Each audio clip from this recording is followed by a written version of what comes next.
Since taking the engine apart, I've had lots of time to do lots of research and ask lots of questions on lots of groups to lots of people regarding the engine and the gearbox rebuild. Setting aside the gearbox for now, it soon became apparent that you can't just pick up a magazine or browse online and say I'll have that cam, those pistons, those carbs, that exhaust, and hope that when everything fits together the engine works flawlessly. It's something that's got to be carefully planned and thought out. So in this short video I'm basically going to run through the next stage in the engine build and what specifications that I'll be aiming for. So the first thing I had to decide was, am I going turbo, am I supercharging, or sticking with a normally aspirated engine?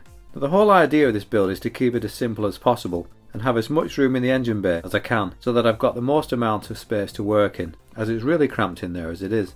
So really it's a no-brainer. I'll be going for a normally aspirated engine, so no turbo, no supercharger. Plus I want to be able to open the bonnet and the engine still be recognisable as an A-series engine, pretty much as it looked out the factory.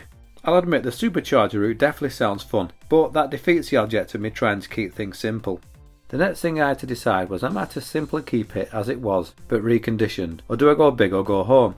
Well, I thought it would be a bit pointless going through all this effort, just to have it back as standard, but at the same time I just don't want to lose drivability. So I've opted for a mild to moderately modified road engine. That means a very slight rebore to take it to 1293. Not a major cc increase, but more of a clean slate to start from. The flywheel was damaged during removal, so I'm going to be going for the MED balanced flywheel and clutch. The crank will be sent for checking to see if it needs a regrind, and that'll be balanced and I'll be purchasing new pistons.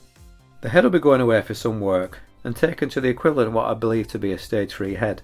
The camshaft that I've chosen will be the AC Dodd RS, and to accompany that a set of 1.3 to 1 roller rockers. Now I'm unsure at the minute about the distributor, but I'll be ditching the mechanical fuel pump for an electronic fuel pump, which should also free up some room in the engine bay. I'll be keeping the carburettor as a single SU, mainly for ease of setup but also to save the space in the engine bay. For the exhaust I have an idea, but I need to give the company a call first and send them the engine specs so that I can ensure that I get the most suitable system to match the setup. So all being well, I'll be aiming for around 85 brake horsepower, and hopefully that'll be a noticeable improvement on the standard 1275, whilst at the same time keeping its drivability. Some of the parts are already on order, and I've now got to package the parts that need machining, and these will be sent to Paul Jeffries, who will be taken for the relevant machining processes, where they'll be sorting out the rebore, the crank work and the head tuning. The block will also be acid dipped, so I'm looking forward to painting it when it arrives back, and getting it looking like new. Now Paul's built several engines for many Mini owners, as well as building his own Mini engine, and he'll be guiding me through the process of rebuilding mine remotely via online chat, which is obviously a challenge in itself, but it's an interesting way to overcome a problem, and it worked really well during the removal of the flywheel. Now there's obviously a few ancillaries left to decide on, but I'll wait till I get all the main parts back first, and whilst I'm waiting for the parts to be returned, I'll be getting on with the bodywork repairs.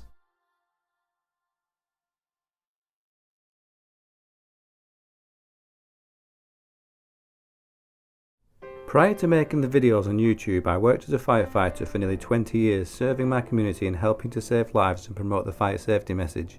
Unfortunately, an accumulation of many upsetting scenes became too much for my mind to cope with, and after years of failed therapy I was retired from the service on the grounds of ill health and signed off medically from any employment.